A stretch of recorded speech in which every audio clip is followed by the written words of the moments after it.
प्रचार आरंभ करिसेंती सानबाबू ओरफ प्रताप केशरी देव। आली निर्वाचन मंडली रे बिजु जनता दलरू टिकेट पाई 4 थर विधायक होइछंती प्रताप केशरी देव। नवीन को मंत्री मंडल रे मध्य स्थान पाइछंती। आली तथा आखपाख अंचल रे बेस परिचित सानबाबू 24 निर्वाचन पाई पुणी थरे बीजेडी सुप्रीमो नवीन पटनायक तांको भरोसा करी टिकेट दैछंती।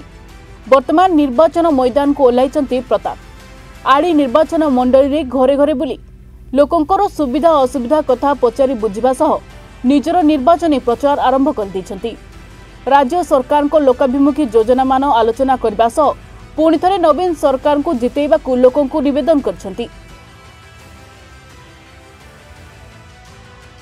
तेबे आली निर्वाचन मंडली रे त्रिमुखी प्रतिद्वंदिता हेउथिबा बेले पंचायत स्तर रे प्रताप देव को बहु समर्थन मिलुथिबा देखबाकू मिलिछि।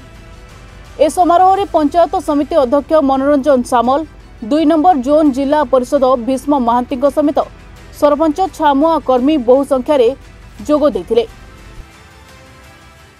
बिजु जनता दल घर घर संघ कार्यक्रम सानमंग ग्राम पंचायत और बाटीपड़ा ग्राम पंचायत अनुष्ठित होउछि आली ब्लॉक अंतर्गत एवं पूजा पर्वाणी सरीगला माने विधिवत भाव में आम प्रचार कार्यक्रम बिजु जनता दल को आरंभ कर।